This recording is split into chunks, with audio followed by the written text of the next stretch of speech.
مشرق وسطی جنگ اور تیل کی قیمتوں کے اثرات سے کیسے نمٹا جائے؟ وزیر اعظم کی زیر صدارت علاقائی اور عالمی صورتحال کے تناظر میں اہم اجلاس جاری۔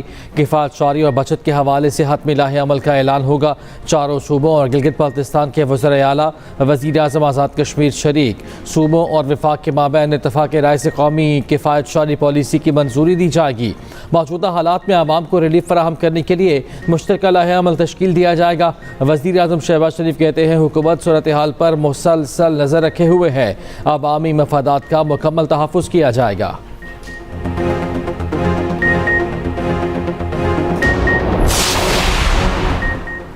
پاکستان کی سعودی عرب سے $5 ارب کے تیل کی سہولت کی درخواست۔ پاکستان نے سعودی عرب سے طویل المیعاد اقتصادی تعاون کے لیے رجوع کر لیا۔ ذرائع کے مطابق پاکستان نے سعودی عرب کو طویل المدتی اقتصادی تعاون کی 8 درخواستیں کر دی۔ $5 ارب کے ذخائر 10 سالہ طویل مدتی سہولت میں تبدیل کرنے کی درخواست۔ مؤخر ادائیگی کے تحت تیل کی سہولت کو $1.2 ارب سے بڑھا کر $5 ارب کرنے کی درخواست۔ اسرائیل کی جنگی جرائم کی فہرست طویل ہونے لگی۔ اسرائیل کے لبنان کے گنجان آباد رہائشی علاقوں میں غیر قانونی طور پر وائٹ فورس سے حملے۔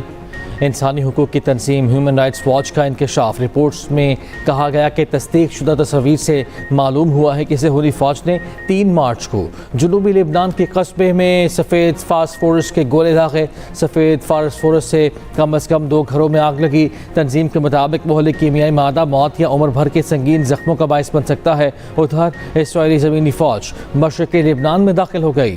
لبنانی افواج سے جھڑپیں شروع۔ لبنانی وزیر صحت کے مطابق اسرائیلی حملوں میں جاں بحق ہونے والوں کی تعداد 400 ہو گئی۔ حزب اللہ کا ایک اسرائیلی ہیلی کاپٹر مار گرانے کا دعویٰ۔ ایران کے بعد جنگ کے بادل خطے کے دیگر ممالک پر بھی منڈلانے لگے۔ مشرقی بحیرہ روم میں بھی کشیدگی میں اضافہ۔ ترکی نے شمالی قبرص میں فضائی دفاعی نظام اور 6 F-16 طیارے تعینات کر دیے۔ ترک وزارت دفاع کا کہنا ہے کہ ضرورت پڑی تو ترک قبرص کی سیکیورٹی کے لیے اضافی اقدامات کریں گے۔ مجتبیٰ خامنائی کے سپریم لیڈر منتخب ہونے کے بعد ایران کا اسرائیل اور امریکی اڈوں پر تازہ حملہ۔ تل ابیب اور مقبوضہ بیت المقدس میں حملے۔ تل ابیب میں کئی عمارتیں تباہ۔ ادھر ایران کے حملے کے بعد بحرین کی آئل ریفائنری میں آگ لگ گئی۔ سرکاری آئل کمپنی کا ایمرجنسی نافذ کرنے کا اعلان۔ کہا مقامی مارکیٹ کی ضروریات مکمل طور پر محفوظ ہیں۔ بحرین کے جزیرہ 17 پر ایرانی ڈرون حملے میں بچوں سمیت 32 شہری زخمی ہوئے۔ امریکی پیٹریوٹ میزائل ہدف کو نشانہ بنانے کے بجائے بحرین میں ہی گر گیا۔ متحدہ عرب امارات کے الفجیرہ میں آئل انڈسٹری زون میں آگ بھڑک اٹھی۔ اماراتی حکام کے مطابق آگ ڈرون کا ملبہ گرنے کے باعث لگی۔ عراق میں بغداد اور اربل میں امریکی اڈے کے قریب ڈرون حملے۔ سعودی عرب میں عمارت پر پروجیکٹائل گرنے سے 2 افراد جاں بحق، 12 زخمی۔ شیوا آئل فیلڈ پر ڈرون حملہ ناکام بنا دیا گیا۔ سعودی عرب کی خلیجی اور عرب ممالک پر ایرانی حملوں کی مذمت۔ سعودی وزارت خارجہ نے کہا ایران ملکی خود مختاری کا احترام کرے ورنہ تعلقات پر اثر پڑے گا۔ سعودی عرب اپنے دفاع کے لیے جواب دینے کا حق رکھتا ہے۔ دوسری جانب ایران کے حملوں میں زخمی ایک اور امریکی فوجی ہلاک، تعداد 7 ہو گئی۔ امریکی سینٹرل کمانڈ کی تصدیق۔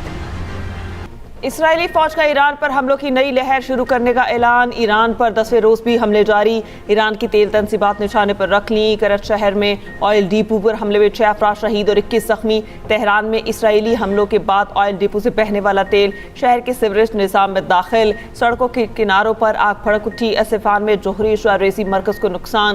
جوہری سیکیورٹی اہلکار کا کہنا ہے تنصیب سے تابکاری اور آلودگی کی کوئی اطلاع نہیں ملی۔ دوسری جانب ایرانی صدر کی تہران کے اسپتال میں دوران جنگ زخمی ہونے والے افراد کی عیادت۔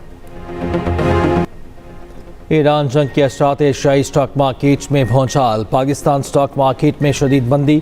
ہنڈریڈ انڈیکس 6.99% تک گر گیا۔ مارکیٹ 1 گھنٹہ معطل رہنے کے بعد مزید خسارہ، 11,000 پوائنٹس کی کمی۔ انڈیکس 1,40,480 کی سطح پر بند۔ دوسری جانب جاپان کے نکئی انڈیکس میں 6.9% سے زائد کی کمی۔ کورین کا اسپی 8.16%۔ ہانگ کانگ کا ہینگ سینگ 2.56% گر گیا۔ چین کے CSI میں 2%۔ انڈونیشین کمپوزٹ میں 3.36% تک کمی۔ ممبئی کا سینسیکس 2.7% تک نیچے آ گیا۔ آسٹریلوی مارکیٹ میں تقریباً 4% کی کمی ریکارڈ۔ मशरक़ वस्ता जंग के असरात, तेल की कीमतों को आग लगी में तेल की कीमत में 20% से जायद का बड़ा इजाफा।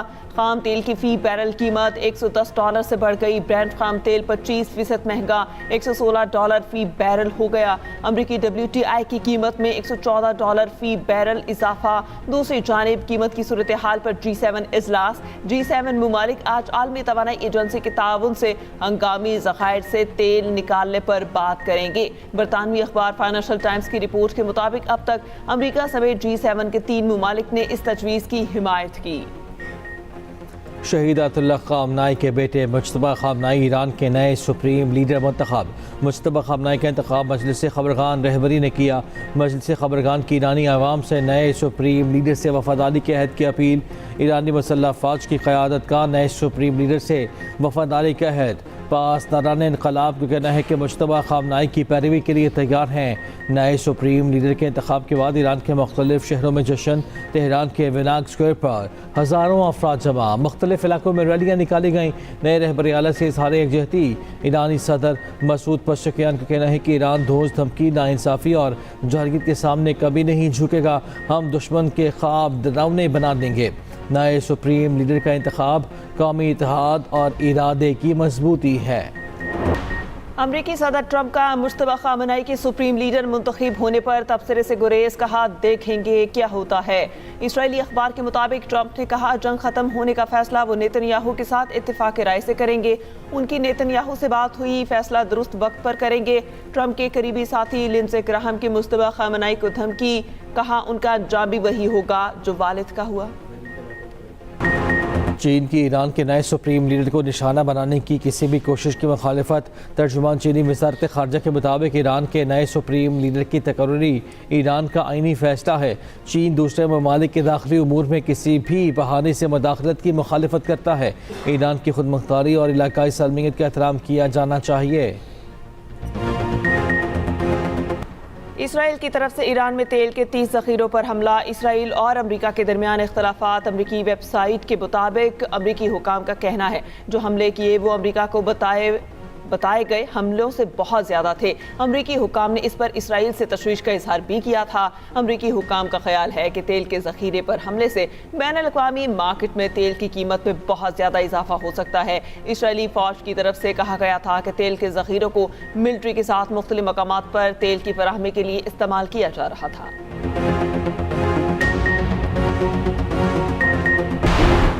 स्टेट बैंक का शरह सूद 10.5% पर बरकरार रखने का फैसला। स्टेट बैंक की नई मॉनेटरी पॉलिसी का इजलास। आइंदा 1.5 माह के लिए शरह सूद का तयन किया गया।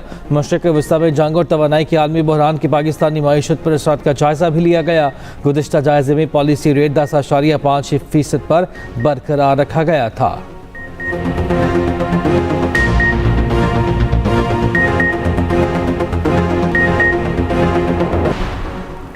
अमरीकी जंगी तैयारा B-52 ईरान पर बमबारी के बाद दोबारा तवज्जो का मरकज़ बन गया। बमबार तैयारा सर जंग के दौरान बोइंग कंपनी ने तैयार किया। तकरीबन 70,000 पाउंड तक हथियार ले जाने की सलाहियत का हामिल तैयारा मज़ीद किन सलाहियतों का हामिल है, ख़ुसूसी रिपोर्ट इसी बुलेटिन में देखिए।